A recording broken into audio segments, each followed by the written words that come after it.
Hello guys, good morning. It's Ananya ব্লগে আপনাদের সবাইকে স্বাগত। তো আজকে আবার একটা নতুন ব্লগ নিয়ে চলে এসেছি। আজকে সকালবেলা একটু দেরি করে ঘুম থেকে উঠেছি। আমার দাঁতের ব্যথাটা না খুব বেড়েছে, ভালো লাগছে না, কি করব কিছু বুঝতে পারছি না।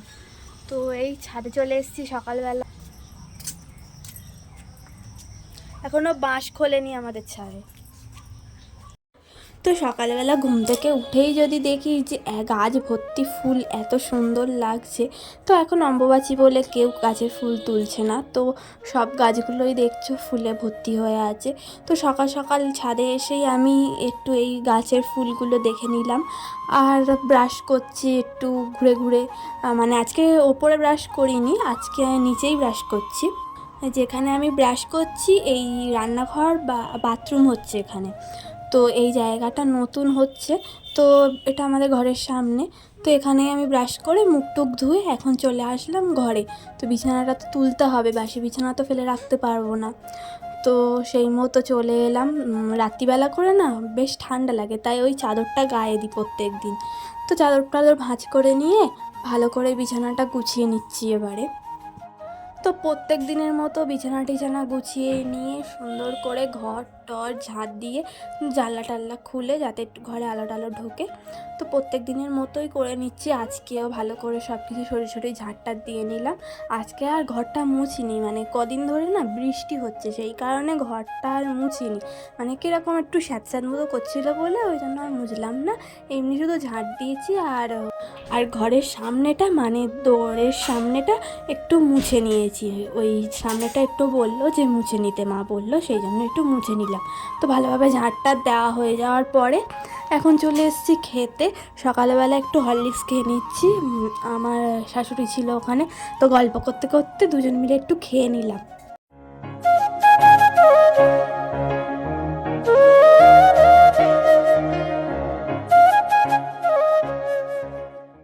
তো হরলিক্স বিস্কুট খাওয়ার পরে এখন চলে এসেছি রান্নার জোগাড় করতে। তো সকালবেলা আমার শাশুড়ি মা রান্না করে নিয়েছে। তো কি সুন্দরী কাঁকড়া না কি কাঁকড়া বলে আমি ঠিক জানি না, সেই কাঁকড়াটা নিয়েছি। এবারে সেটার তো কিছু ব্যবস্থা করতে হবে, আর আমি কাঁকড়া খেতে খুব ভালোবাসি।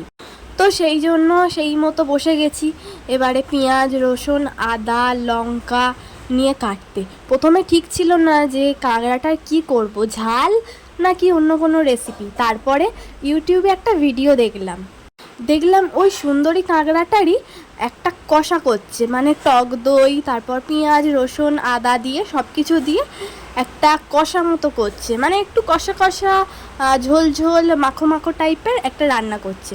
তো ভাবলাম যে আজকে এইটাই করব। সবসময় তো কাঁকড়ার ঝাল আর অন্য রকমও, মানে আলু টালু দিয়ে একটু জুস মতো খাই, তাই ভাবলাম যে না এটাই করা যাক, এটা একটা ইউনিক পেয়েছি। তো সেই মতো আমি বসে গেছি।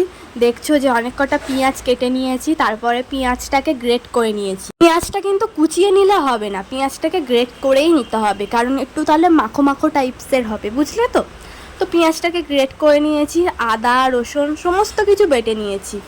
এবারে কাঁকড়াটা নিয়ে চলে এসেছি। দেখো গ্যাস ট্যাস জ্বালিয়ে নিয়েছি সব কিছু।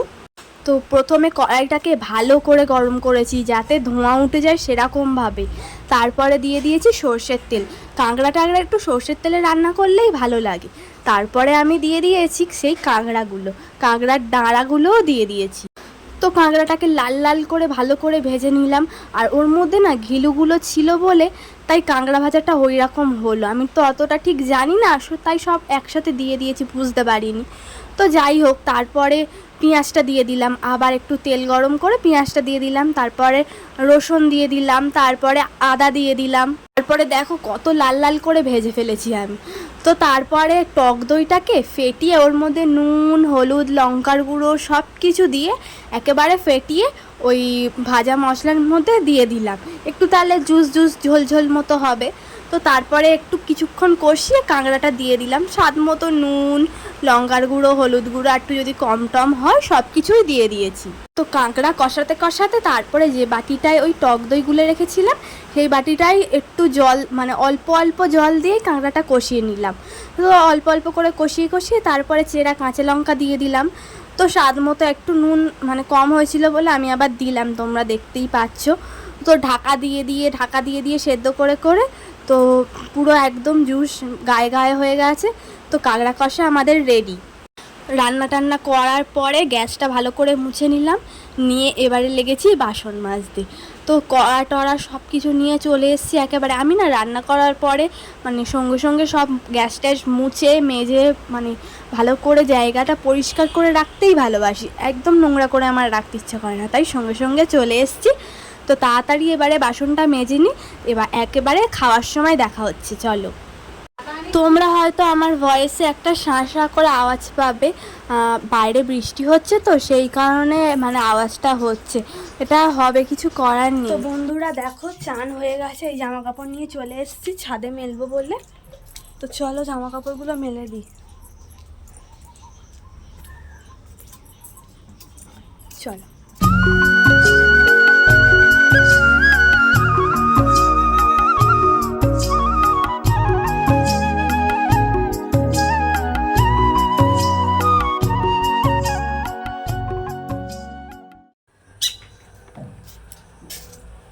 তো ফ্রেন্ডস চুল টুল আজরে নিয়েছি, তো চলো এবারে নিচে যাই।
আজকে থেকে আমার শাশুড়ি মা দুধ নিয়েছে, তার থেকে প্রত্যেক দিন সন্ধেবেলা করে দুধই খেতে হবে আমাকে, কিচ্ছু করার নেই, কারণ আমার শরীরের অবস্থা খুব খারাপ, আমাকে দুধ না খেলে হবে না। তো সেই মতো দুধ নিয়ে যা, দেখো দুধটা দেখে মানে গন্ধটা শুকে আমি কি করছি, আমার দুধ খেতে একদমই ভালো লাগে না, কিন্তু আমাকে খেতেই হবে, কিচ্ছু করার নেই। তো সেই মতো আমি নিয়ে ভাবছি আমি কি করে খাবো। তো যাই হোক ঢক করে কিছুটা খেয়ে নিলাম, খেয়ে দিয়ে নিয়ে তারপরে একটু কিছুক্ষণ বসেছিলাম, তারপরে আমার শুরু হলো শরীর খারাপ লাগা। তো দুধ খাই না তো হয়তো মানে গ্যাস ট্যাস কিছু একটা হয়ে গেছে আমার, তো বুঝতে পারিনি, দুপুরবেলা কাঁকড়া টাকড়া খেয়েছিলাম অনেক কিছু, তা সেই বুঝেই হয়ে গেছে। সন্ধ্যে থেকে আমার প্রচণ্ড বমি হচ্ছিল। তো তারপরে আমার মানে আজকে একটা সাজানো ছিল, মানে যেদিন আমি ভয়েসটা দিচ্ছি সেদিনকার কথাই বলছি, আজকে একটা সাজানো ছিল, সেই মতো আমি জিনিসপত্র গোছাবো বলে নিয়ে বসে পড়েছি। জিনিসগুলো তো গোছাতে হবে, তো ওই শরীরে আমি বসেছি জিনিসগুলো নিয়ে। এই যে সব নিয়ে ওই আমার লাস্ট ভিডিও যেটা আমি তোমাদের দেখালাম, যে মানে ওই জিনিসগুলো আমি সাজাতে বসেছি মানে গোছাতে বসেছি, সেই টাইমে আমি ভিডিওটা করেছি, এটাই আমার লাস্ট ভিডিও, এরপরে আমি আর ভিডিও করতে পারিনি। বন্ধুরা আমার খুব শরীর খারাপ, তাই আর সন্ধ্যা থেকে ভিডিও করতে পারিনি। তো এখন শুয়ে পড়ছি, একটু ভাত খেয়ে ঘুমিয়ে পড়ছি, কালকে দেখা হবে।